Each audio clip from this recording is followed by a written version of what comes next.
Good evening to everyone. Welcome to today's English speaking and learning class. आज का हमारा topic है What is the legal dispute over AMU's Aligarh Muslim university's minority status. हम आज इसके बारे में कंटेंट पढ़ेंगे. AMU यहाँ पे दिया हुआ है Aligarh Muslim university. Minority status तो आप समझ ही रहे हैं कि माइनॉरिटी का मतलब है जो माइनॉरिटी में आती है, जो हमारी जो कुछ जनसंख्या है उसके बारे में. जो लीगल डिस्प्यूट है वो होता है कि जो कोर्ट के अधीन हो, हम उसके बारे में पढ़ेंगे. अब हम आगे बढ़ेंगे और पढ़ेंगे. तो यहाँ पे जो इसके लेखक हैं वो हैं कार्तिकेय सिंह और APS सचदेव. हम शुरू करेंगे. यहाँ पे इन्होंने लिखा भी हुआ है, थोड़ा सा एक लाइन में एक्सप्लेन किया. When was the minority status of Aligarh Muslim university struck down for the first time. अगर आप यहाँ देखेंगे तो ये उन्होंने मेन एक line, sorry for the scribble, हाँ एक मेन लाइन जो है उन्होंने यहाँ पे बताई है. हम देखते हैं the story so far. A 7-judge bench of the Supreme Court, led by the Chief Justice of India CJI D.Y. Chandrachud, is currently hearing the 57-year-long dispute over the minority character of the Aligarh Muslim University. यहाँ पे ये कहा गया है कि एक 7-judge bench की supreme court के द्वारा जो लेड करी गई है माननीय चीफ जस्टिस ऑफ इंडिया जो कि हैं D.Y. चंद्रचूड़ जी, उनके हेयरिंग में करंटली एक 57 ईयर ओल्ड लॉन्ग डिस्प्यूट के बारे में चर्चा की गई है. Minority character of the Aligarh Muslim university, वैसे भी मुस्लिमों को एक माइनॉरिटी का स्टेटस दिया गया है, उसके बारे में यहाँ पे वो विचाराधीन है. व्हाट कॉन्स्टिट्यूट्स माइनॉरिटी कैरेक्टर, अब ये बताना चाह रहे हैं कि क्या होता है minority character. Article 30 Number 1 in the Part 3 of the Constitution empowers all religious and linguistic minorities with a fundamental right to establish and administer educational institutions of their choice. यहाँ पे empower का मतलब होता है उनको शक्ति देना. linguistic का मतलब होता है जो एक से कई ज़्यादा भाषाएं बोल सके. minorities वो कम्युनिटी होती है जो कम मानी जाती है, जिनकी जनसंख्या कम होती है. fundamental rights मतलब हमारे basic rights. establish करना मतलब उसको समझ पाना या उसको बनाना. administer मतलब हमने उसको किसी तरीके से उसकी प्रमुखता ली. educational institutions of their choice, इतना हमने यहाँ पे मीनिंग समझा. क्लॉज टू एंश्योर्स मतलब ये एंश्योर करे that the state maintains equality of treatment. Equality of treatment वहाँ होता है जहाँ पे माइनॉरिटी आ जाती है. कहा जाता है कि जो छोटे वर्ग के लोग जो माइनॉरिटी में आते हैं उनके साथ इक्वालिटी ऑफ ट्रीटमेंट होना चाहिए, मतलब कोई भेदभाव ना हो, समभाव वाला ट्रीटमेंट होना चाहिए. In granting aid to all the educational institutions. Aid मतलब कोई भी उनको सहायता जो सरकार से मिलती हो, चाहे वो उनकी सहायता पैसे से हो या कैसे भी हो, इसलिए एड कहा गया है. Irrespective of their minority status, तो उनको किसी बिना भेदभाव के सारे एड दिए जाएं. This includes educational institutions at all levels from primary schools to professional education. ये इंक्लूड करता है एजुकेशनल इंस्टीट्यूशंस हर लेवल पे, चाहे वो छोटा स्कूल बच्चों का हो या प्रोफेशनल एजुकेशन हो. Notably these institutions enjoy exemptions from the implementations of SC, ST and OBC reservations in both admissions and employment. अगर आप देखेंगे तो नोटेबली मतलब ये कहा जाता है, इसको नोट किया जाता है कि SC, ST और OBC का जो रिजर्वेशन है ये बहुत आगे काम आ जाता है एडमिशन्स और एम्प्लॉयमेंट में, क्योंकि जिनका SC, ST कैटेगरी होती है ज़्यादातर उनको क्या होता है कि नौकरियां मिल जाती हैं, एडमिशन्स मिल जाते हैं, लेकिन जनरल वाले रह जाते हैं या माइनॉरिटी रह जाती है. तो ये मुद्दा उसी पे चल रहा है. Additionally they can reserve up to 50% of seats for students from their community and exercise greater control over employees compared to other institutions.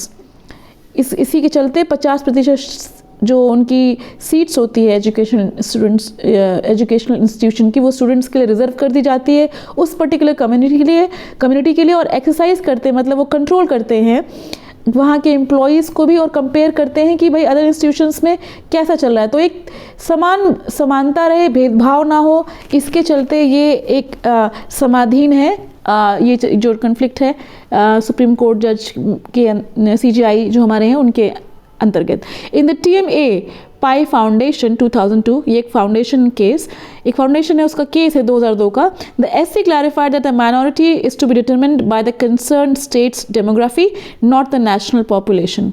वो ये कहते हैं कि ये जो टीएमए पाए एक फाउंडेशन है, वहाँ उस केस का जो 2002 में अंकित किया गया है, एससी ने क्लैरिफाई किया है कि किसी भी स्टेट की जो डेमोग्राफी कंसर्न होती है, वहाँ की माइनॉरिटी कहाँ से स्टैब्लिश करी जाती है, वहाँ की माइनॉरिटी वहाँ की डेमोग्राफी से नहीं, डेमोग्राफी से करी जाती है, ना कि पॉपुलेशन से करी जाती है। जो उनका डेमोग्राफी रहे, किस स्टेट का क्या डेमोग्राफी है, उससे वो डिटरमाइन करेंगे कितनी माइनॉरिटी होगी, ये नहीं देखेंगे कितनी नेशनल पॉपुलेशन है। ये उन्होंने लॉजिक दिया है। What is the background of the case?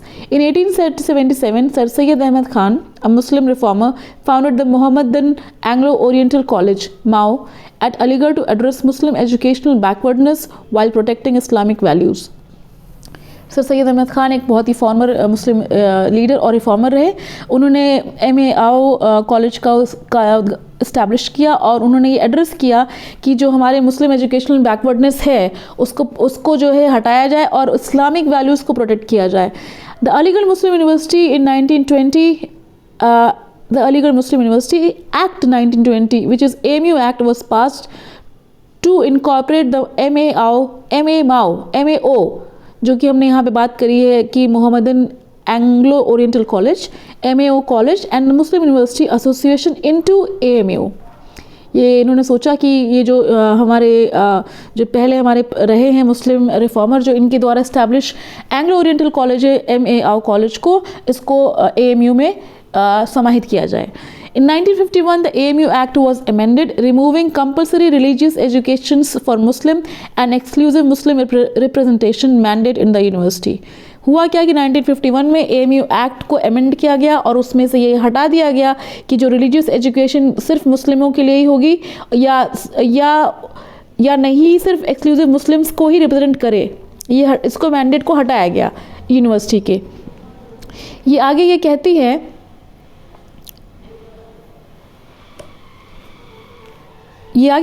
कि the act was further amended in 1965 and the powers of court were redistributed among other bodies including the executive with the president of India nominating members to the governing body. इस act को further amend किया गया 1965 में और इसकी जो powers थी वो कोर्ट द्वारा रीडिस्ट्रीब्यूट करी गई एग्जीक्यूटिव्स को, तब तत्कालीन प्रेसिडेंट ऑफ इंडिया को, nominating members to the governing body. The legal dispute began in 1967 when the SC in S. Aziz Basha versus Union of India (UOI) reviewed the 1951 and 1965 amendments. तो जो legal dispute वो तब असली शुरू हुआ 1967 में, जब उन्होंने उस समय का एक अंकित केस देखा जो कि कहा गया है Aziz Basha versus union of India, reviewed in 1951 and 65। जो उनका एक अमेंडमेंट देखा और वहाँ से डिस्प्यूट ज़्यादा बढ़ा था। पिटिशनर्स आर्ग्यूड, जो उस समय के वहाँ के वादक थे जिन्होंने पिटिशन डाली थी, वो उन्होंने ये आर्ग्यूमेंट किया that since Muslim establishment AMU Aligarh Muslim university they had the right to manage it, उनके पास ये पूरा अधिकार है कि वो उसको मैनेज करें। However, a 5-judge SC bench upheld the amendments, reasoning that AMU was neither established nor administered by the Muslim minority, highlighting the act's enactment through central registration. तो माननीय सुप्रीम कोर्ट ने क्या कहा, उन्होंने ये कहा कि अमेंडमेंट के चलते हम इसको हाईलाइट करना चाहेंगे कि AMU ना ही इस्टेब्लिश किया गया है, ना ही एडमिनिस्टर किया जाता है मुस्लिम माइनॉरिटी के द्वारा, बल्कि उन्होंने ये हाईलाइट किया कि एक्ट के एनैक्टमेंट के थ्रू, ये सेंट्रल लेजिस्लेशन के थ्रू अंकित किया जाता है। This ruling triggered nationwide protest leading to the amendment of AMU act in 1981। इसके चलते एक नेशन वाइड प्रोटेस्ट हुआ 1981 में ताकि AMU एक्ट को अमेंड किया जाए। Affirming the university's minority status, कहा गया कि नहीं AMU को माइनॉरिटी स्टेटस में रखा जाए। In 2005, AMU reserved 50% of post-graduate medical seats for Muslim candidates. उन्होंने इसके चलते 2005 में 50% पोस्ट ग्रेजुएट मेडिकल सीट्स को सिर्फ मुस्लिम कैंडिडेट्स को देने के लिए रिजर्व रखा। The Allahabad high court struck down the reservation policy in Dr. Naresh Agarwal versus UOI 2005, holding the 1981 amendment ultra vires।